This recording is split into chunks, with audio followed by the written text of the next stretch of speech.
નમસ્કાર મિત્રો, આપણે ગઈ વખતે કણોના બનેલા તંત્રનું દ્રવ્યમાન કેન્દ્ર કેવી રીતે શોધવું,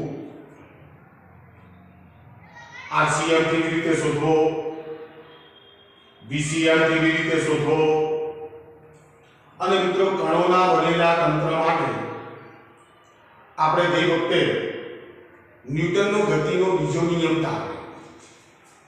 તો કણોના તંત્ર પર લાગતું પરિણામી બળ F = m/acm. મિત્રો, આપણે આ સૂત્ર તારવું છે. ન્યૂટનનો ગતિનો બીજો નિયમ F = m/acm. સદિશ પરિભાષામાં લખું તો આ રીતના લખી શકાય. કેપિટલ M શું છે? કણોના બનેલા તંત્રનું કુલ દળ. F શું છે? કણોના બનેલા તંત્ર ઉપર લાગતું કુલ પરિણામ. acm દ્રવ્યમાન કેન્દ્રનો પ્રવેગ છે. તો મિત્રો, પાઠ્ય પુસ્તકો આને આવું પણ લખે છે, m * કેપિટલ E. આવું પણ લખે. તો મિત્રો, આવું ના લખે.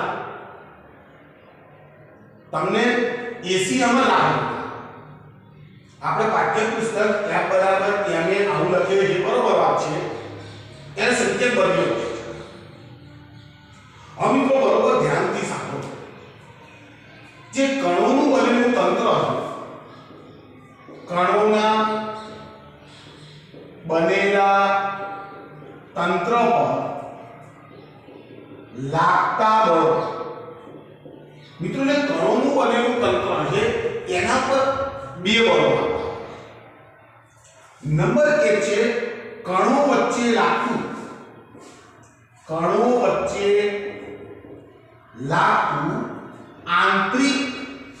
આંતરક્રિયા. આ આંતરિક બળ બે કણો વચ્ચે લાગતું કે બધા કણો વચ્ચે લાગતું આ આંતરક્રિયા બળ. અને નંબર 2 છે બાહ્ય બળ. મિત્રો, બરોબર ધ્યાન રાખો કે કણોના બનેલા તંત્ર પર બે બળો લાગે. નંબર 1 કણો વચ્ચે લાગતું આંતરિક બળ અને નંબર 2 એના ઉપર લાગતું બાહ્ય બળ. તો હું માની લઉં કે મિત્રો, મારી પાસે એક પદાર્થ છે. આવો રેન્ડમલી એક પદાર્થ મેં લીધો છે. એનો માની લો કે એક કણ અહીંયા છે અને બીજો કણ અહીંયા. બરાબર છે. હવે મિત્રો, એનું જે સેન્ટર ઓફ માસ હશે એ દ્રવ્યમાન કેન્દ્ર બંને કણોને જોડતી રેખાઓ પર હશે. હવે મિત્રો, ખાસ અગત્યની વાત હવે કહી રહ્યો છું, બરોબર ધ્યાનથી સમજજો. માનો કે આ ઘન કણ છે એના ઉપર લાગતું બળ છે F1 EXT, એક્સટર્નલ ફોર્સ, એ બાહ્ય બળ. વન કણ ઉપર લાગતું બાહ્ય બળ માની લો કે F1 છે અને 2 કણ ઉપર લાગતું બાહ્ય બળ માની લો કે F2 છે. આ એક્સટર્નલ ફોર્સ EXT બાહ્ય બળ છે. 1 અને 2 વચ્ચે પર લાગતું આ બાહ્ય બળ છે. હવે મિત્રો, બરોબર છે. હવે આ કણ 1 અને કણ 2, બરોબર, આ બંને કણો પણ એકબીજા ઉપર આંતરક્રિયા બળ લગાડશે, આંતરિક બળ લગાડશે. મિત્રો, બરોબર ધ્યાનથી સમજો. આ જો ધ્યાનથી F21 નો અર્થ એવો થાય 1 ના કારણે 2 પર લાગતું. હવે મિત્રો, આ બંને કણો જે છે એ લગભગ એકબીજા ઉપર ગુરુત્વાકર્ષણ બળ લગાડતા હશે. એટલે મિત્રો, જો આના કારણે આના ઉપર લાગતું બળ અને આના કારણે આના ઉપર લાગતું બળ. તો મિત્રો, મેં આનો એરો આ બાજુ, બરાબર. તો આ બળ જે છે F12 લખાય. 2 ના કારણે 1 ઉપર લાગતું બળ આકર્ષિત બળ અને એ પ્રમાણે આ બળ જે છે એને F21 લખાય. કયા બળ છે? આંતરિક બળ. કેવા છે? આકર્ષી પ્રકાર. એટલે આ કણ પેલા કણને પોતાની તરફ ખેંચશે. આ કણને પોતાની તરફ ખેંચશે. એટલે F21 1 ના કારણે 2 પર લાગતું બળ એની દિશા આમ આવશે. અને એ પ્રમાણે જો આના કારણે આના ઉપર લાગતું બળ તો F21 એ પણ એના ઉપર આકર્ષી પ્રકારનું બળ લાગશે. મિત્રો ધ્યાનથી બરોબર સાંભળજો. કણોનું બનેલું તંત્રની વર્તણૂક એવી હોય છે કે જેથી આ તમામ બળો એના સેન્ટર ઓફ માસ ઉપર લાગતા હોય તે રીતે વર્તે. એના દ્રવ્યમાન કેન્દ્ર ઉપર લાગતા હોય એ રીતના કણોનું બનેલું તંત્ર કામ કરતું હોય. તો મિત્રો જો આ આંતરિક બળ છે, આની દિશા આમ, આની દિશા આમ, બંને બળની કિંમત સરખી છે. દિશાઓ બંનેની પરસ્પર વિરુદ્ધ છે. માટે આંતરિક બળોનું પરિણામી બળ is equal to 0. આપણે કણોના બનેલા તંત્રની અંદર આવા આંતરિક બળો લાગતા જ હશે. પણ મિત્રો મેં સમજાવ્યું એ પ્રમાણે એનું આંતરિક બળોનું પરિણામી બળ કાયમ માટે કેવું થઈ જાય? શૂન્ય થઈ જાય. તો મિત્રો આ પરિણામી બળ તો આપણે ગણવાનો કોઈ પ્રશ્ન જ નથી. પણ હા, આપણી પાસે બે બળો લાગે. બાહ્ય બળો લાગે એટલે બાહ્ય બળોને તો હું ઓમિટ કરી જ શકું. પણ એ બળો કોના ઉપર લાગતા હશે? જાણે કે એના દ્રવ્યમાન કેન્દ્ર ઉપર લાગે છે એ રીતના લાગે. તો મિત્રો જો અહીં ગાડી માની લો કે હું એનું દ્રવ્યમાન કેન્દ્ર દોરી નાખું. આ કણોનું બનેલું જે તંત્ર હતું એનું દ્રવ્યમાન કેન્દ્ર જો એના ઉપર F21 બળ આ દિશા લાગશે. જો આ દિશા, આનું બળ આ બાજુ લાગશે. F12 આ દિશા લાગશે. હવે મિત્રો જો બરાબર ધ્યાનથી સમજો. હવે આ બળ જે છે એ આ દિશામાં લાગે. તો આ બળ જે છે F1 ની દિશા આમ થશે. આ રીતે F1 ની દિશા. અને એ પ્રમાણે F2 જે છે એ આ દિશામાં લાગે. F2 આ દિશામાં લાગે. તો મિત્રો શું થશે? હવે આનું પરિણામી બળ માનશું તો સમાંતર બાજુ ચતુષ્કોણ યાદ કરો. તો મિત્રો આપણે શું કરીશું? અહીં ગાડી જરા ધ્યાનથી બીજી પેનનો ઉપયોગ કરું છું. આને સમાંતર અહીંયા મૂકીશ અને એ જ પ્રમાણે આને સમાંતર અહીંયા મૂકીશ. આ બે સદિશો દોરી નાખ્યા. તો મિત્રો એનું જે પરિણામી બળ જે છે એ પરિણામી બળ આમ આવશે. વિકર્ણ રૂપે આ પરિણામ. તો મિત્રો બરોબર ધ્યાનથી સાંભળો. કણોના બનેલા તંત્ર ઉપર બે પ્રકારના બળો લાગે. નંબર 1 છે આંતરિક બળ અને નંબર 2 છે બાહ્ય બળો. પણ આંતરિક બળોનું પરિણામી બળ કાયમ માટે કેવું થઈ જાય? શૂન્ય. એટલે તમારે પરિણામી બળ કોનું શોધવું પડે? માત્ર બાહ્ય બળ. ખ્યાલ આવે છે? એટલે મિત્રો ધ્યાનથી સાંભળજો. આ સમીકરણની અંદર આ જે ગેપ છે એ કણોના બનેલા તંત્ર ઉપર પરિણામી બળ છે. અને હવે હું હવે કહ્યું કે પરિણામી બાહ્ય બળ છે. પરિણામી બળો તો બધું આવી જશે પણ આંતરિક બળોનું મૂલ્ય તો કેવું છે? શૂન્ય. તો હું આવું બોલું કે ભાઈ કણોના બનેલા તંત્ર ઉપર લાગતું આ પરિણામી બળ છે કે પરિણામી બાહ્ય બળ છે, તો બંને સ્વીચો સાચી. મિત્રો ખ્યાલ આવે છે? તો મિત્રો ધ્યાનથી કણોના બનેલા તંત્ર ઉપર લાગતા બળો જણાવો. તેનું પરિણામી બળ કેવી રીતે શોધવામાં આવે છે તેની સમજૂતી આપો. તો મિત્રો તમારે આ બંને ચિત્રો દોરી અને એને સમજાવવા પડે. ઓકે મિત્રો? ચલો મિત્રો સેલ આગળ વધું છું. મિત્રો ધ્યાન. કેટલીક વખતે મિત્રો માની લઈએ કે હું એક ઊંચાઈ પરથી, મિત્રો ધ્યાનથી માની લઈએ કે આની આપણી જમીન છે અને કોઈ ઊંચાઈ ઉપરથી માની લો કે મેં એક સળગતો બોમ્બ નાખ્યો. એક બોમ્બ નાખ્યો સળગ. હવે મિત્રો બરોબર ધ્યાનથી સમજો. પ્રક્ષેપ ગતિ કરવાની બોમ્બ એ પ્રક્ષેપ ગતિ કરતો હશે હવે એના ઉપર કઈ બળ લાગતું હશે તો ગુરુત્વાકર્ષણ બળ લાગતું હશે હવે માની લઈએ કે આ બોમ્બ જ્યારે અહીંયા પહોંચી ગઈ ત્યારે એનો વિસ્ફોટ થયો એના પર કોઈ પણ પ્રકારનું બાહ્ય બળ લાગતું હતું તો કે ના માત્ર ગુરુત્વાકર્ષણ બળ હવે એ વિસ્ફોટ થયા પછી એના ટુકડાઓ પર પણ ગુરુત્વાકર્ષણ બળ તો લાગતું નહોતું લાગવાનું હશે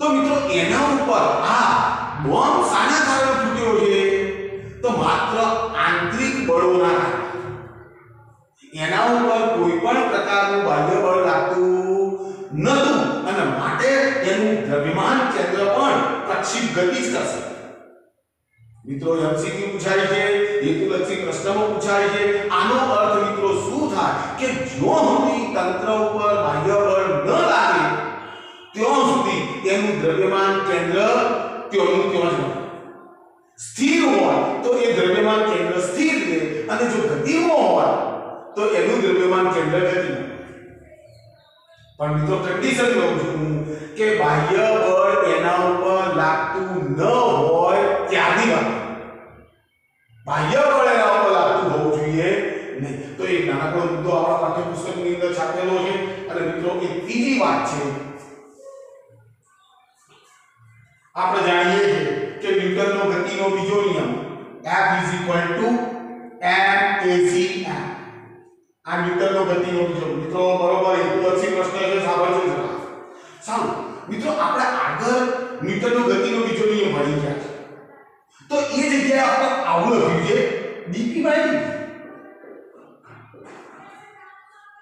પદાર્થ કણના વેગમાનમાં થતા ફેરફારનો સમય દર તેના ઉપર લાગતું બળનું મૂલ્ય આવે બરાબર dp/dt તો મિત્રો આ p કોણ છે તો કણોના બનેલા તંત્રનું કુલ રેખીય વેગમાન હવે મિત્રો આ p કોઈ સામાન્ય p નથી આપણે કોનો અભ્યાસ કરી રહ્યા છીએ કણોના બનેલા તંત્રનું તો મિત્રો જો કેપિટલ M કણોના બનેલા તંત્રનું ટોટલ દર p ટોટલ વેગમાન તો મિત્રો બરોબર ધ્યાનથી સાંભળજો આપણે જે F બરાબર ma લખતા F બરાબર ma = dp/dt આવું લખતા આ સમીકરણ કોના માટે છે માત્ર કણ માટે એટલે જો નાનો m થયો છે અહીં એસીએમ નથી અહીં એસીએમ છે તો એટલે મિત્રો ખાસ આ વસ્તુ ધ્યાન રાખજો હવે મિત્રો જો બાહ્ય બળ F = 0 તંત્ર ઉપર લાગતું પરિણામી બાહ્ય બળ 0 છે આ પરિણામી બાહ્ય બળ 0 હોય તો મિત્રો આ સૂત્રનો કિંમત મૂકું તો 0 = dp/dt therefore p બરાબર છે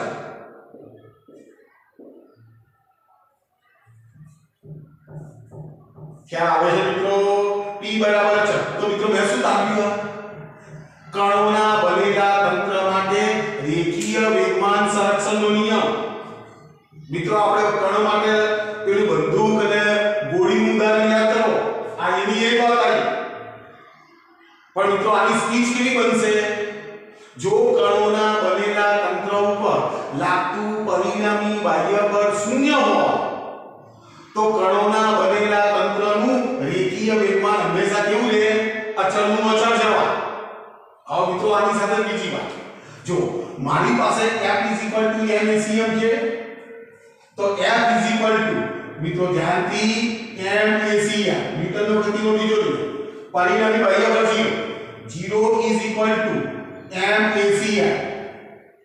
હવે આવશે તો મિત્રો આ બંનેનો ગુણાકાર 0 થાય બરાબર છે હવે મિત્રો કણોના બનેલા તંત્રનું m કોઈ દિવસ 0 હોય ખરા તો કે ના m = 0 m ની કિંમત ત્યારે 0 ના હોઈ શકે એનો અર્થ શું થયો કે therefore acm = 0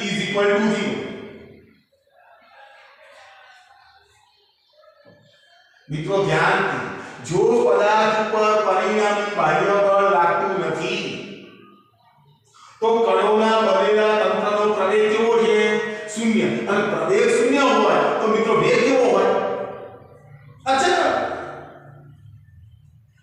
કોઈ પદાર્થ અચળ વેગથી ગતિ કરતો હોય તો એનો પ્રવેગ કેટલો હોય? શૂન્ય. ખ્યાલ આવે છે? તો મિત્રો ધ્યાનથી, therefore VCM is equal to અચળ. મિત્રો ખૂબ અગત્યના પોઈન્ટો છે આ. એટલે રેખીય કણોના બનેલા તંત્ર માટે રેખીય વેગમાન સંરક્ષણનો નિયમ અને એના ઉપરથી m not equal to 0, ACM is equal to 0, VCM is equal to અચળ. પણ ત્યારે મિત્રો આવું થાય કે જ્યારે કણોના બનેલા તંત્ર ઉપર પરિણામી બાહ્ય બળ શૂન્ય હોય ત્યારે એ વખતે આનો અર્થ એવો થાય કે જો બળની કિંમત શૂન્ય છે તો પછી જે તંત્ર હશે એ જે વેગથી ગતિ કરતું હશે એનો વેગ કાયમ માટે અચળ જળવાઈ રહેશે. એના દ્રવ્યમાન કેન્દ્રનો વેગ બદલાઈ શકાશે નહીં. એટલે પરિણામી બાહ્ય બળ શૂન્ય હોય તો 0 બરાબર dp/dt, therefore p બરાબર અચળ. તો આને કહેવાય રેખીય વેગમાન સંરક્ષણનો નિયમ. અને આ વાત મિત્રો એમસીક્યુ પ્રશ્નોની અંદર, હેતુલક્ષી પ્રશ્નોની અંદર મિત્રો અનેક વખત પરીક્ષાઓની અંદર પૂછાઈ ચૂકેલી મેટર છે. ચલો મિત્રો ઓકે, તો જરા આગળ વધુ પાછો. આ મિત્રો બધા નાના મુદ્દા છે.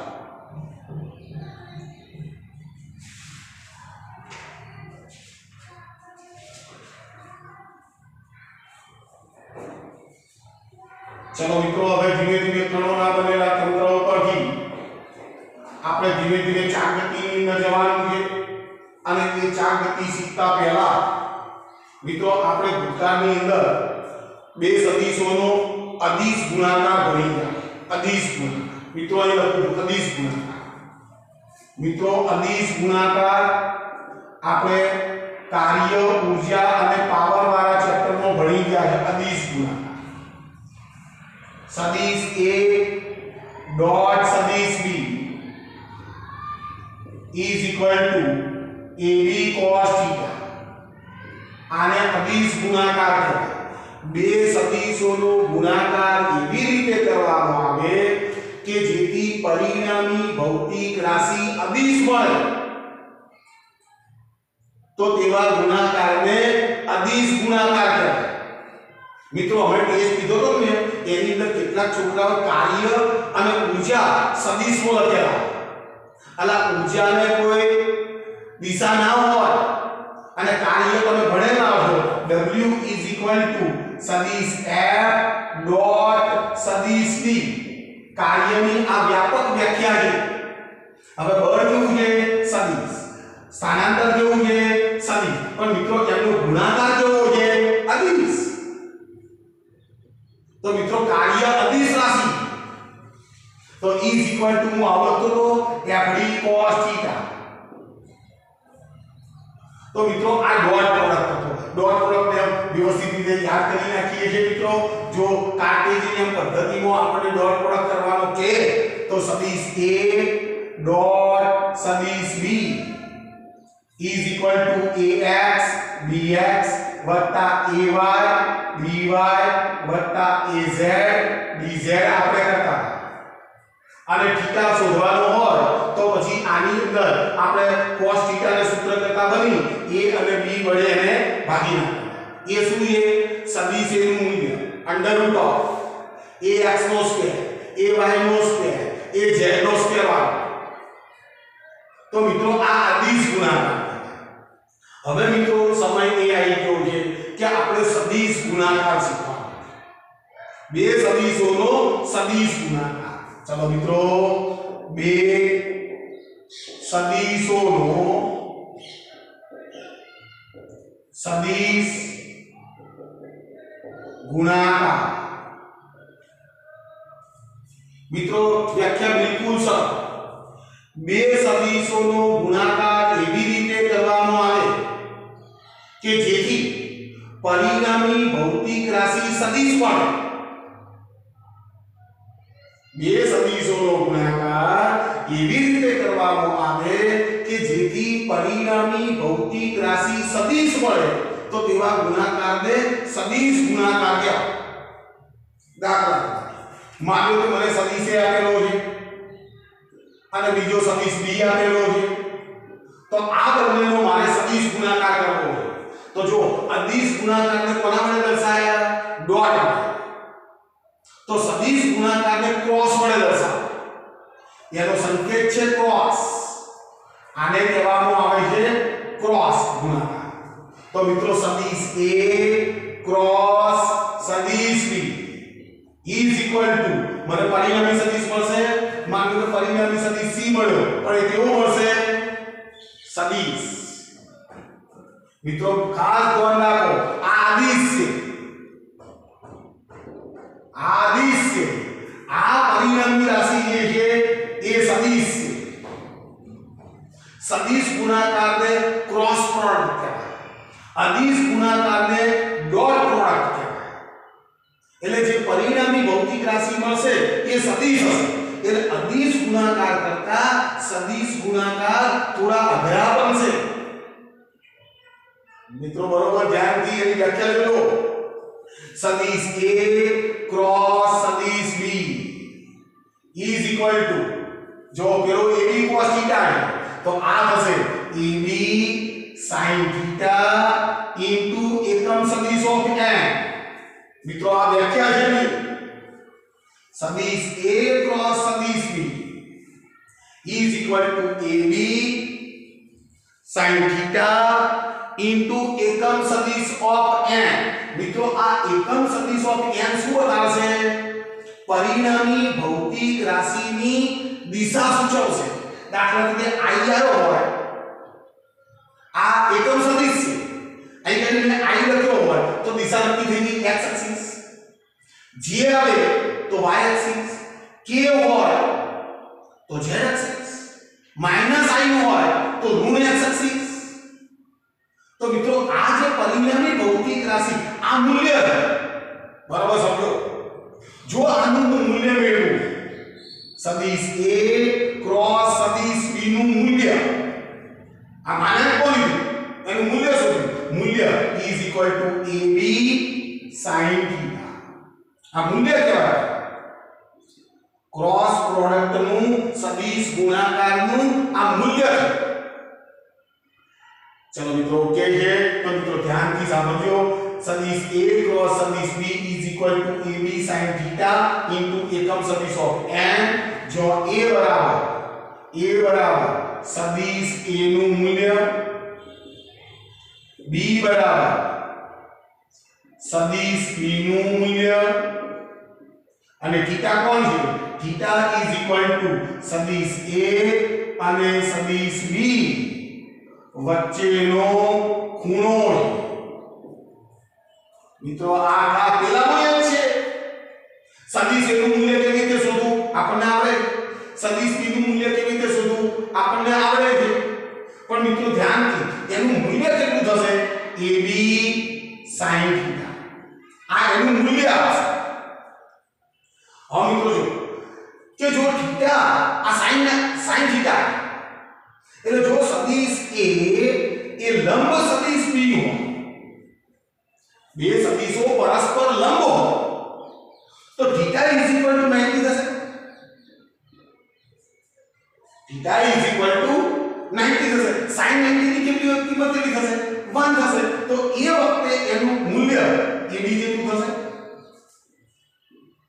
એના ક્રોસ પ્રોડક્ટ નું મૂલ્ય ab જેટલું થશે આનો અર્થ શું થાય કે જ્યારે બે સદિશો પરસ્પર લંબ હોય ત્યારે ક્રોસ પ્રોડક્ટ નું મૂલ્ય મહત્તમ મળશે અને જો સદિશ a is parallel સદિશ b theta is equal to 0 થશે બે સદિશો એકબીજાને સમાંતર છે તો theta is equal to 0 theta is equal to 0 sin 0 is equal to 0 તો એનો ક્રોસ પ્રોડક્ટ નું મૂલ્ય કેટલું થશે ઇઝ ઇક્વલ ટુ 0 તો હું કહી શકું કે બે સદિશોના સદિશ ગુણાકારનું મૂલ્ય જો શૂન્ય મળે તો હું કહી શકું કે આપેલા બે સદિશો પરસ્પર સમાંતર છે એકબીજાને સમાંતર છે મિત્રો આ વાત મેં આની અંદર પણ તમને સમજાવી એનો cos થીટા વિચારવાનો છે આનો sin થીટા વિચારવાનો મિત્રો બરોબર છે પહેલા તમે એની ડેફિનેશન લખો, અંદર શું આપેલું છે, એ કોને કહેવાય, બી કોને કહેવાય, મૂલ્ય મેં કેવી રીતે શોધ્યા છે એ પણ તમે નોંધ કરો। અને સાથે સાથે મિત્રો આનો પણ વિડિયો એક વખત હવે ફરીથી જોઈ લેજો। જ્યારે આ બધું જોવો ને પછી આનો વિડિયો પણ જોઈ લેજો, એટલે તમને તરત જ બે વસ્તુનો ડોટ પ્રોડક્ટ અને ક્રોસ પ્રોડક્ટનો ડિફરન્સ ખબર પડશે। ચલો મિત્રો ઘણી થોડું વાપરવાનું છે મારે, તો આપણી પાસે ક્રોસ પ્રોડક્ટ ની વ્યાખ્યા તૈયાર છે। જોજો સદિશ A ક્રોસ સદિશ B is equal to AB sin theta into એકમ સદિશો ઓફ n। મિત્રો હવે આ સૂત્ર ક્યારે તમે ભૂલતા નહીં। હવે મિત્રો જો કાર્ટેશિયન પદ્ધતિ લો, હવે કાર્ટેશિયન પદ્ધતિ યામ પદ્ધતિ એટલે ત્રિપરિમાણ, કાર્ટેશિયન યામ પદ્ધતિ લઉં છું એટલે ત્રિપરિમાણ। હું બે સદિશો વિચારું, દાખલા તરીકે સદિશ A is equal to AXI વત્તા AYJ વત્તા AZK। મને ત્રિપરિમાણનો એક સદિશ આપેલો છે અને બીજો સદિશ B આપેલો, સદિશ B બરાબર ચલો BXI વત્તા BYJ વત્તા BZK। હવે મિત્રો જોજો મારે આ બંનેનો ક્રોસ પ્રોડક્ટ કરવો છે। મિત્રો ભૂતકાળની અંદર હું અદિશ ગુણાકાર આ બંનેનો કરી ચૂક્યો છું, આજે ક્રોસ પ્રોડક્ટ કરવાનો છે। તો મિત્રો વ્યાખ્યા તૈયાર છે આપણી પાસે। તો મિત્રો જો સદિશ A ક્રોસ સદિશ B is equal to ચલો A નું મૂલ્ય અરે A કેટલો આવ્યો AXI વત્તા AYJ વત્તા AZK। ચલો ક્રોસ કરવાનો છે મિત્રો, આ ખાસ રીતે રાખજો ક્રોસ પ્રોડક્ટ છે। ચલો એની જગ્યા ઉપર હું B મૂકી દઉં છું સદિશ B, તો અહીંયા BXI વત્તા BYJ વત્તા BZK। મિત્રો આ જ પ્રમાણે મેં ભૂતકાળનો ડોટ પ્રોડક્ટ કરેલો છે। હવે મિત્રો જોજો તમારે એક ઘટક પકડવાનો અને આ ત્રણે ત્રણ સાથે ક્રોસ પ્રોડક્ટ લેવાનો, બીજો ઘટક પકડવાનો, આ ત્રણે ત્રણ સાથે ક્રોસ પ્રોડક્ટ લેવાનો, આ ત્રીજો ઘટક લેવાનો। ઓકે, તો મિત્રો જો સદિશ A ક્રોસ સદિશ B is equal to ચલો મિત્રો હવે જોજો પહેલો ઘટક લો AX BX I cross I। સમજ પડી? પહેલો ઘટક આનો પહેલો ઘટક, આનો એકમ સદિશો થાય, આનો એકમ સદિશો થાય, એટલે I ક્રોસ I કરો। આ તો મિત્રો મૂલ્ય છે, આમ જાઓ એનો ક્રોસ પ્રોડક્ટ ના થાય, આ તો અદિશ છે। ખ્યાલ આવે છે તમને? ચલો બીજું પણ વત્તા AX BY I cross J, I cross J I એકો અને આનો J I ક્રોસ J। ચલો ત્રીજું પણ વત્તા AX BZ I cross K। ચલો વત્તા ચલો ત્રણ પદો થઈ ગયા। હવે બીજું પદ પકડવાનું, બીજું પદ પકડો ચલો AY BX J cross I J cross I। ચલો હવે બીજું પદ, બંનેનું બીજું પદ AY BY J cross J વત્તા ચલો ત્રીજું પદ AY BZ J cross K। ચલો વત્તા હવે ત્રીજું પદ, હવે ત્રીજું પદ જરા જુઓ તો AZ BX K cross I વત્તા ચલો AZ BY K cross J, ચલો વત્તા AZ BZ K cross E મિત્રો બરોબર સમજી લો મેં ટોટલ 9 પદો લખ્યા મેં ભૂતકાળનો ડોટ પ્રોડક્ટનો આ જ પ્રમાણે કરેલું છે પણ એનો ડોટ પ્રોડક્ટ હતો એટલે I ડોટ I આવશે G I ડોટ J આવશે એવું બધું આવશે ચાલો મિત્રો ધ્યાનથી હવે આનું મારે સાદું રૂપ આપવું છે જો મારે તમે લખતા જજો જરા હા મિત્રો જો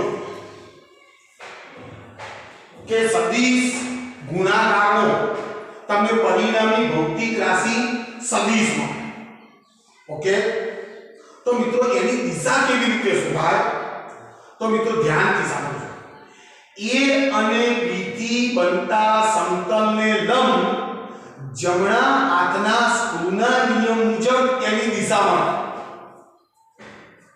સમજ પડી તમને ના મારે કોનો ક્રોસ પ્રોડક્ટ કરવો તો A ક્રોસ તો મિત્રો A અને B થી બનતા સમતલને લંબ જમણા હાથના સ્ક્રૂના નિયમ મુજબ તેની દિશા પ્રાપ્ત થાય ये सीखता पहला મિત્રો આપણે સમજી લઈએ કે એકમ સદિશોના ક્રોસ પ્રોડક્ટ કેવી રીતે થાય તો મિત્રો જુઓ અહીંયા એકમ સદિશોના ક્રોસ ગુણાકાર ક્રોસ પ્રોડક્ટ એકમ સદિશ કેટલા છે ij k તો મિત્રો જો અહીંયા લખું છું અહીંયા લખું છું j અને અહીંયા લખું છું k આ આપણી સમઘડી દિશા થઈ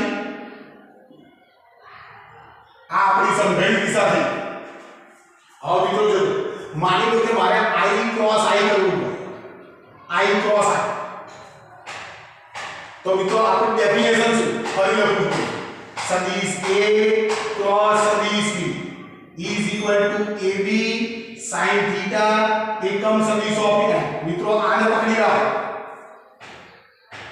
હવે A શું છે A સદિશ A નું મૂલ્ય તો I નું મૂલ્ય કેટલું થશે 1 is equal to 1 આ બીજા I નું મૂલ્ય કેટલું થશે 1 હવે I એટલે x axis તો x axis સાથે કેટલો ખૂણો છે 0 તો sin 0 is equal to 0 तो आनी कीमत છે 0 is equal to 0 એ જ પ્રમાણે j ક્રોસ જો j નું મૂલ્ય કેટલું 1 j નું મૂલ્ય કેટલું 1 પણ y axis સાથે કેટલો ખૂણો છે 0 તો આની કિંમત 0 is equal to 0 ચલો એ જ પ્રમાણે k cross k is equal to 0 तो મિત્રો જો આની અંદર I cross I J cross J અને K ક્રોસ K આ ત્રણના તો કિંમતો 0 થઈ ગઈ પણ મિત્રો હવે ખૂબ અગત્યનું વિચારવાનું છે જો હું આનો સમઘડી દિશામાં I ક્રોસ J પછી જો J ક્રોસ K અને K cross I K cross I મિત્રો આના જવાબો ખૂબ બધાના હવે મિત્રો જોજો કે I ક્રોસ J I નું મૂલ્ય કેટલું 1 એટલે અહીંયા મૂલ્ય તો ખૂબ હશે ને એ 1 J નું મૂલ્ય કેટલું તો પણ મિત્રો I એટલે x axis J એટલે y axis બરાબર બંને વચ્ચેનો ખૂણો કેટલો થશે 90 तो sin 90 is equal to 1 तो મિત્રો આનો શું થશે I નું મૂલ્ય 1 J નું મૂલ્ય 1 J નું મૂલ્ય 1 ખ્યાલ આવે તમને I એટલે x axis J એટલે y axis બંને વચ્ચેનો ખૂણો કેટલો થશે 90 તો sin 90 is equal to 1 હવે મિત્રો ખૂબ બધું હવે આનું મૂલ્ય 1 મૂક્યું આનું મૂલ્ય પણ 1 મૂક્યું sin 90 ની કિંમત 1 મૂકી હવે એનું શું કરવાનું तो મિત્રો એ વખતે પેલું કોણ કયું A અને B થી બનતા સમતલને લંબ તો મિત્રો જો આ x axis છે આ y axis છે એટલે x xy સમતલ તૈયાર થવાનું તો xy સમતલને લંબ દિશા કઈ આવે xy સમતલ આડી x axis આડી y axis તો એને લંબ દિશા આમાં z દિશા આવશે ધન z દિશા આવશે તો મિત્રો અહીંયા શું થશે એકમ સદિશો કી મિત્રો બરોબર ધ્યાનથી સમજી લો કે તમારે કઈ દિશા સમતલને લંબ દિશા જોવાની છે જો આની આ જે એટલે y axis થઈ આ કે એટલે z axis થઈ એટલે yz સમતલ તૈયાર થઈ તો yz સમતલને લંબ દિશા કઈ આવે x axis તો x ની દિશામાં એકમ સદિશ કોણ આવે i ખ્યાલ આવે છે તો મિત્રો જો તમે સમઘડી દિશામાં લખશો ને તો બધી ધન દિશા એટલે આનો જવાબ આવશે i ગઈ એકમ સદિશો ભાઈ જો j ક્રોસ k તો i અને k ક્રોસ i તો જી ખ્યાલ આવે છે હવે મિત્રો ઊંધું ફરો વિષમઘડી દિશામાં ફરો તો જો i ક્રોસ k આ ઊંધો ફરો k ક્રોસ j અને j ક્રોસ i हम तो जो बल i एक्सिस आ z एक्सिस आ z एक्सिस आ y एक्सिस બધી પરસ્પર લંબ જો અને લંબ હોય તો sin 90 ની કિંમત કેટલી થશે 1 એટલે આના જવાબ મળશે પણ મિત્રો પહેલા કરતા કેવા આવશે ઊંધી આવશે તો આનો જવાબ આવશે is equal to minus i એટલે x एक्सिस k એટલે z एक्सिस તો એને લંબ દિશા કે થવાની y axis पर केली આવશે ઋણ y axis is equal to આનો જવાબ છે માઈનસ એકમ સદિશો આનો જવાબ છે માઈનસ એકમ સદિશો તો મિત્રો આટલું તૈયાર કરો કેટલું કે ભાઈ i cross i j cross k cross k એની કિંમત તો 0 બરાબર છે કારણ કે sin 0 એની કિંમત તો 0 થઈ જશે અને આનો કેવી રીતે જોવાનું હવે યાદ રાખો કે તમારે i j અને k મૂકી દેવા જો તમે સમઘડી દિશામાં ફરો તો એનો જવાબ ધન અને જો તમે વિષમઘડી દિશામાં ફરો તો એનો જવાબ ઋણ તો મિત્રો હવે હું આના ઉપર આવું છું મિત્રો ખાસ ધ્યાન રાખજો તમે બરાબર જોઈ લો વ્યવસ્થિત હવે જો i ક્રોસ i જો આ પદ તો જતું રહેવાનું આ પદ j ક્રોસ j આ પદ જતું રહેવાનું અને અહીં ગયું k ક્રોસ k આ પદ જતું રહેવાનું કેટલા પદો વધશે મારા પાસે 6 પદો 9 હતા 6 વધશે બરાબર છે તો મિત્રો જો a ક્રોસ b સદિશ a cross b is equal હવે મિત્રો ખાસ ધ્યાનથી જોજો જો આ પહેલું પદ ax by બરાબર છે હવે જો i ક્રોસ j હવે i ક્રોસ j એટલે હું સમઘડી દિશામાં ગયો તો આનો જવાબ આવે કે મિત્રો આ સમજજો આને હવે ભૂલી જાવ જો અહીં કરીએ i ક્રોસ j ને તો i ક્રોસ j જો કે છે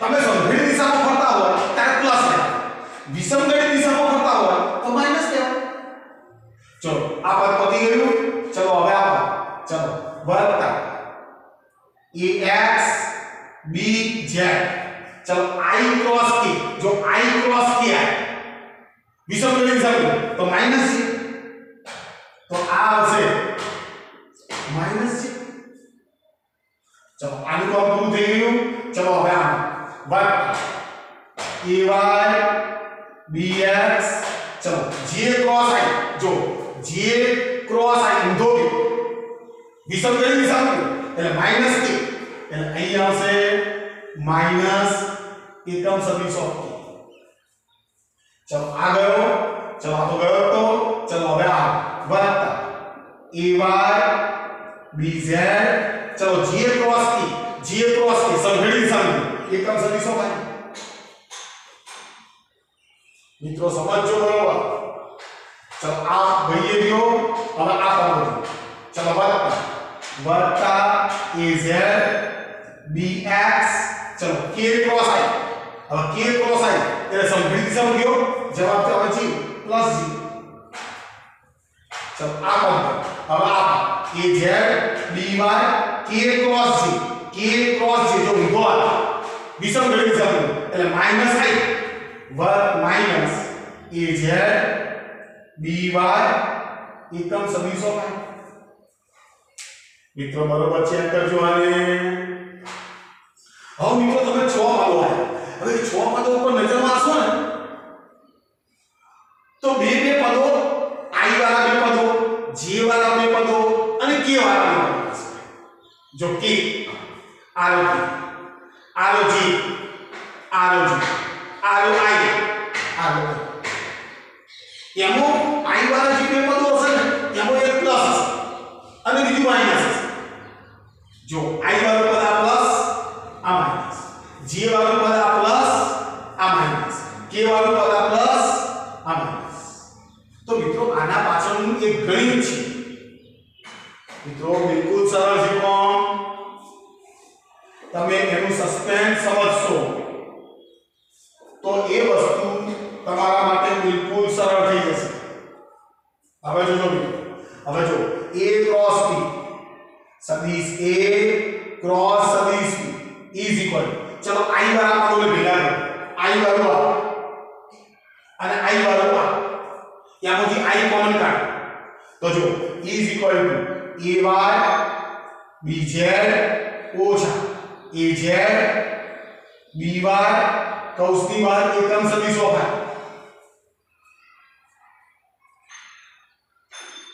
બે i વાળા પદો આવી ગયા. ચલો હવે જીવવાનું એક આ અને એક આ. ચલો વત્તા az bx minus ax bz કૌંસની બહાર એકમ સદિશો છે. ચલો આ ગયું. ચલો k વાળું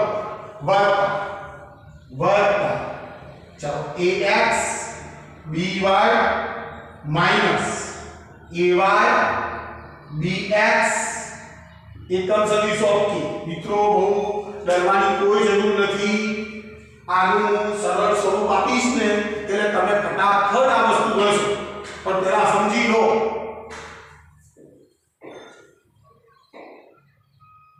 હવે જો મેં i ને બહાર કાઢ્યા, j ને બહાર કાઢ્યા અને k ને બહાર કાઢ્યા. હવે મિત્રો ગણિતની અંદર જે બાયોલોજી વાળા વિદ્યાર્થીઓ છે એમને કહું છું જરા કે મિત્રો અમુક ગણિત તમારે સ્વીકારવું. જે નવું પ્રકારનું વિકલન, સંકલન, ત્રિકોણમિતિની કેટલીક વાતો, નિશ્ચાયક, શ્રેણી, દ્વિપદી પ્રમાણ, તમારે એની અંદર બહુ જાજુ ચોસ ડુબાડવી નહીં. એ તો ગણિત વાળા ઓબ્જેક્શન ઉઠાવશે. એટલે મિત્રો શું કરું છું હું તો આની અંદરથી નેગેટિવ સાઇનને બહાર કાઢું. હવે નેગેટિવ સાઇનને બહાર કાઢું તો મિત્રો શું થાય કે આની અંદરથી નેગેટિવ સાઇન બહાર કાઢી એટલે આ પદ નેગેટિવ થઈ જશે. હવે એ નેગેટિવ થઈ જશે તો આની પદ જે છે એ પોઝિટિવ થઈ જવાનું. એટલે અહીંયા આવશે ax bz ઓછા az bx તમનું પદ આવશે. જોજો મિત્રો હું આની જગ્યા પર લખી નાખું છું. હવે ax bz ઓછા az bx એકમ સદિશો g. મિત્રો કેમ કર્યું છે તો એ ગણિત માટે. આ જે પદ મેં લખ્યું છે, આ જે જવાબ લખ્યો છે મેં એ મિત્રો ગણિતની અંદર નિશ્ચાયક નામની એક ક્રિયા. તો મિત્રો આ જે મેં લખ્યું છે સદિશ a ક્રોસ સદિશ b ઇઝ ઇક્વલ ટુ, તો મિત્રો આ આખો નિશ્ચાયક કેવી રીતે લખવામાં આવે છે તો મિત્રો એના માટે બે ઊભા લીટા દોરવાના, સમાંતર લીટા, બે સમાંતર. અહીંયા શું લખવાનું i j અને k ત્રણ સ્તંભ બનાવવાના. પેલો i વાળો, j વાળો અને k. નીચે શું લખવાનું પહેલો સદિશ ax ay az સદિશ a ના નામ લખી નાખ્યા ax ay az અને પછી સદિશ b ના bx by bz મિત્રો આ જે લખ્યું છે એ આ મિત્રો આને 3/3 નિશ્ચાયક કહેવાય 3/3 એટલે જો એની આ ઉભા આ ધોરણા છે એને સ્તંભ કહેવાય સ્તંભ કોલમ તો એને ત્રણ કોલમ છે ત્રણ સ્તંભ છે અને જો આ પહેલી આ બીજી આ ત્રીજી માટે આને કહેવાય 3/3 નિશ્ચાયક चलो मित्रों ओके है तो मित्रों હવે આને સવાલ કેવી રીતે કરવું એ શીખવાડી દઉં તો મિત્રો ધ્યાનથી જો આવો ઉપરનો જવાબ આવશે તો e શું કરવાનું છે મિત્રો તો તમારે પહેલા આઈ લો કેનો એકમ સદિશ ઓફ કૌંસ હવે મિત્રો જો તમે આઈ લો ત્યારે આઈ નો ધોરણો ઢોકી દો આઈ નો ધોરણો અને આઈ ની હાર ધોરણો ખબર પડે છે આઈ નો ધોરણો ઢોકી દેવાનો આઈ ની હાર તો તમારી પાસે અહીંયા આટલું પદ વધશે તો મિત્રો અહીંથી આમ જવાનું છે ay bz ઓછા az by હવે જો છે ay bz ઓછા az by પદ અહીં મિત્રો બિલકુલ સરળ પડશે આ તમે બધું ભણ્યા પછી તમારે એપ્લાય કરવાનું છે વાપરવાનું છે તો મિત્રો આઈ ને જ્યારે તમે અહીં કઈ કૌંસની બહાર લખ્યો છે તો આઈ ની હાર ઢોકી દેવાની આઈ નો સ્તંભ ઢોકી દેવાનો એટલે તમારે પાસે આ પદ આવશે આ પદ આવશે હવે જો જે તો માઈનસ જે વચ્ચે માઈનસ સાઈન છે આ માઈનસ જે જો આ માઈનસ છે કૌંસ બીજું પદ ઋણ લે હવે જો બીજું હું બીજા પદની વાત કરું તો જે મૂકે મેં બાર તો એનો થોભલો એટલે આ કાંડા એની હાર એટલે આ કાંડા તો જો ax bz આ અને ઓછ